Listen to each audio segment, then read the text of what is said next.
You are standing in a room full of people.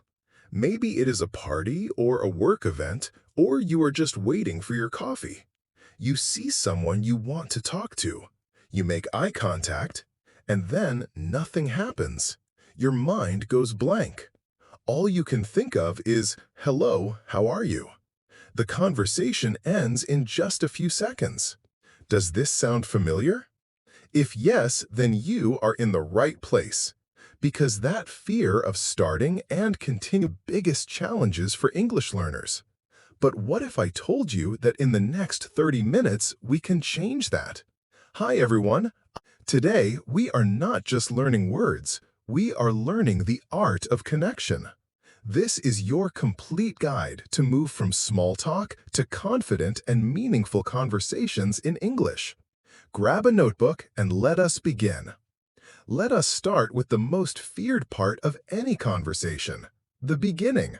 Small talk. Many people think small talk is boring, but the truth is, it is not the goal. It is the bridge.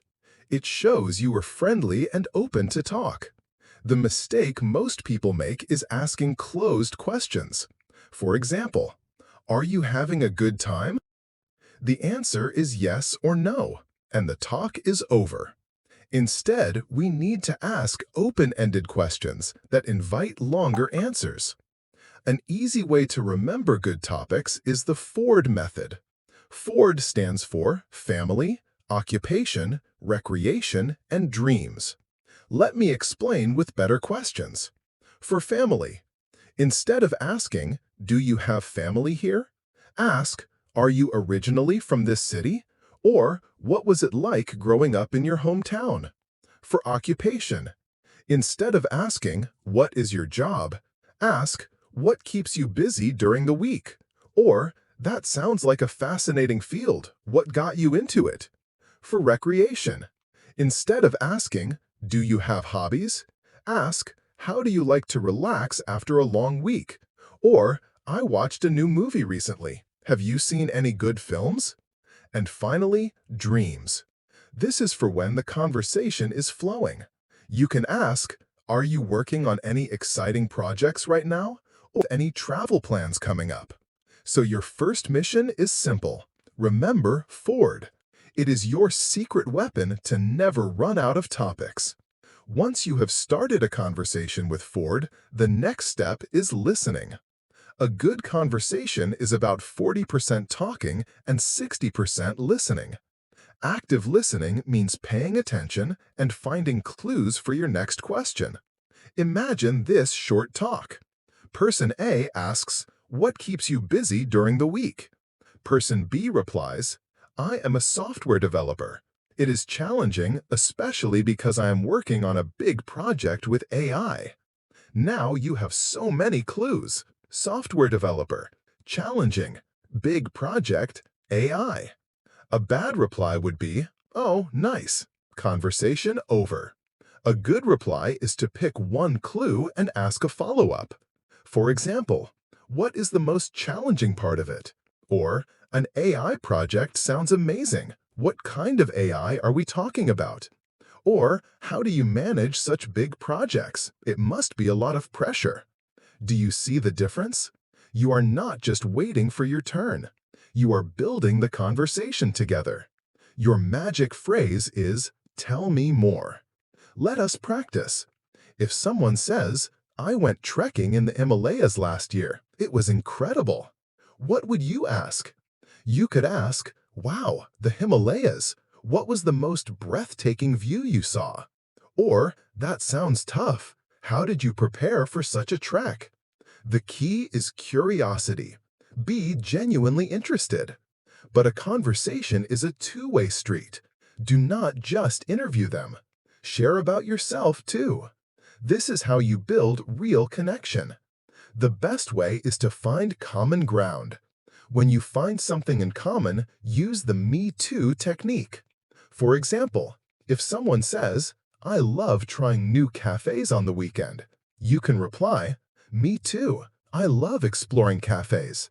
I found a great one last month. You mentioned Koramangala. Have you tried it?" See how it works? You agree. You share a short story, then you return the focus to them. Now, a quick warning. Do not hijack the conversation. If someone says, "I went trekking in the Himalayas," do not interrupt with a long story about your trip being better. Keep your share short. Then bring it back to them. The goal is connection, not competition. So how do we move from hobbies and work to deeper topics? You do this by listening for emotions, opinions, and values.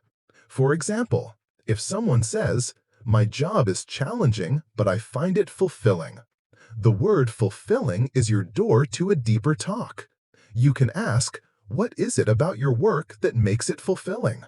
You can also share your own perspective politely. Use phrases like, "in my experience," or "the way I see it," or "that is a great point. I also think that." For example, you could say, "In my experience, having a fulfilling job is more important than a high salary." This opens a discussion, not an argument. Be respectful and stay curious about their view. Now let us put it all together. 30 minutes ago, you may have been afraid to even say hello, but now you have a full toolkit.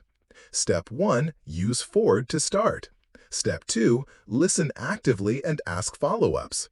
Step 3, find common ground and share briefly. Step 4, go deeper by asking about emotions, opinions, and values. But remember, real learning comes with practice. So here is a challenge for you. This week, start one conversation with someone new using these steps. It could be the person who sells you coffee, a colleague in the office, or someone at a social event. Just one conversation. And then come back and tell me how it went in the comments. Remember, every fluent speaker was once a beginner. Be brave, be curious, and start talking. Thank you so much for watching. See you in the next one. Now let us move to another big challenge that stops many English learners from speaking: shame. Have you ever felt too embarrassed to open your mouth because you thought your English was not good enough? Or maybe you were scared people would laugh if you made a mistake. If yes, then you are not alone. Shame is one of the biggest silent killers of confidence. Think about it. A child never feels shame when learning to walk. They fall again and again, but they keep going. Nobody says you are walking wrong. They just cheer for every step. But when it comes to speaking English as adults, we suddenly feel judged. We think, everyone is watching me. What if I say it wrong? What if they laugh? And because of that fear, we stay silent.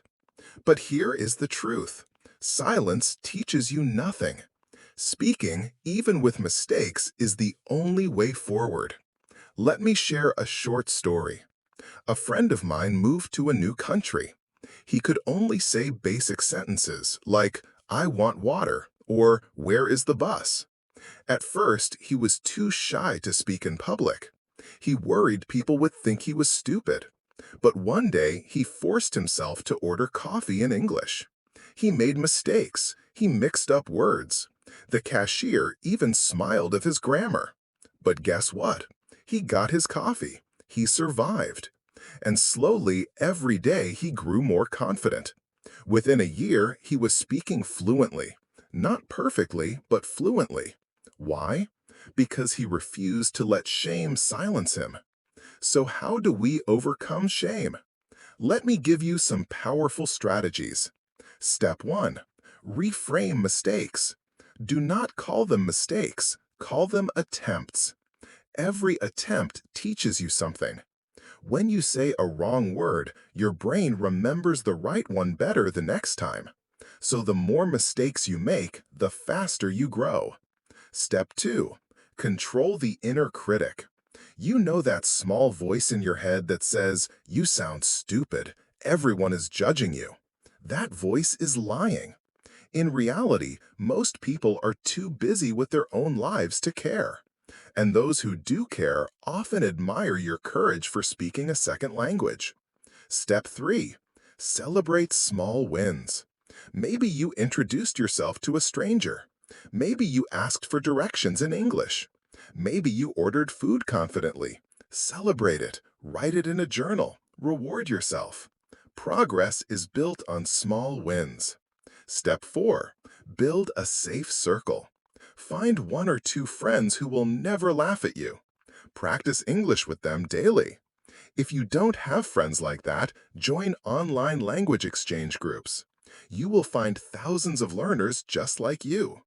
And when you speak with them, the fear of being judged disappears.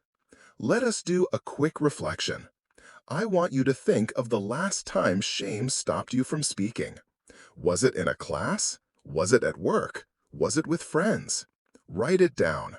Then ask yourself, what was I afraid of? And now ask, did that fear really matter? Most of the time, the answer is no. We imagine the worst, but in reality, nothing happens. Here is a fun exercise. Stand in front of a mirror and say 3 sentences in English. Any sentences, maybe about your day, maybe about your plans. Watch yourself speak. At first, you may feel silly, but slowly you will train your brain to see speaking English as normal. This simple practice destroys shame over time. Now let us connect shame with conversation. Imagine you are at a party and you want to use the Ford method we learned earlier. You want to ask, where are you from? But shame tells you, no, do not speak. What if you make a grammar mistake? In that moment, you must act fast. Do not wait. Open your mouth and say it anyway. 90% of the time, the other person will understand you and reply kindly. The fear only exists in your head. Another important tip, learn to laugh at yourself. If you say something funny by mistake, do not panic. Laugh with others. When you laugh at your own errors, people respect you more because it shows you are confident enough not to hide. Remember, confidence is not the absence of mistakes. Confidence is the ability to keep going even with mistakes. Now, I want to give you a few phrases to handle moments of shame. If you forget a word, you can say, sorry, I can't remember the word, but let me explain. If you pronounce something wrong, you can say, I am still learning. Thank you for understanding. If you need extra time, you can say, please give me a moment to think. These phrases show honesty and confidence. Nobody will judge you for them. Let us go deeper. Shame is not only about speaking wrong. It is also about comparing ourselves with others. You look at someone who speaks fluently and you think, I can never be like them. But remember, you only see their present. You do not see the years they spent practicing. Every fluent speaker was once a beginner like you. Comparing your day 1 with their year 10 is unfair to yourself. Here is an advanced exercise. Record your voice every week for 1 month. Speak about anything for 2 minutes. Do not delete the recordings. After 1 month, listen to the first and the last one. You will hear the progress. This destroys shame because you will have proof that you are improving. Now, let us imagine a bigger picture. One day, you are giving a presentation at work or speaking to international friends. Will shame help you? No, only practice and courage will. Every time you fight shame and speak, you are building the future version of yourself. Strong, confident, and fearless. So let us make a new mission. This week, I want you to deliberately make 1 mistake in English. Yes, you heard me. On purpose. Maybe mispronounce a word or use a simple grammar error while talking to someone. Watch what happens. Most people will either correct you kindly or not even notice. And you will realize the world does not end when you make mistakes. This is the fastest way to kill shame.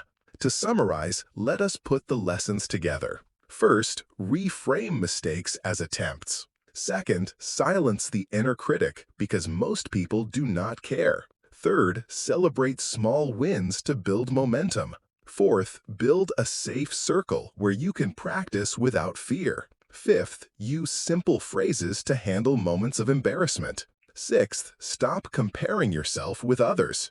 And seventh, practice intentionally even with mistakes. By now, you have learned how to start conversations with Ford, how to listen actively, how to share and connect, how to go deeper into meaningful talk, and now how to defeat shame.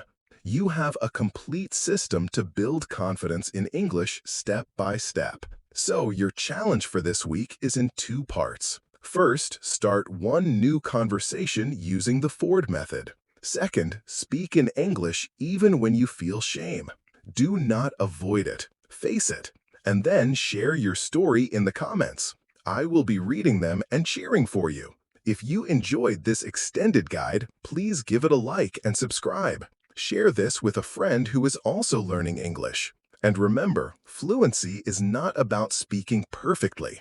It is about speaking bravely. Be proud of your journey. Be patient with yourself. And never let shame silence your voice. Thank you for staying with me for this full session. I will see you in the next video where we continue building your confidence step by step.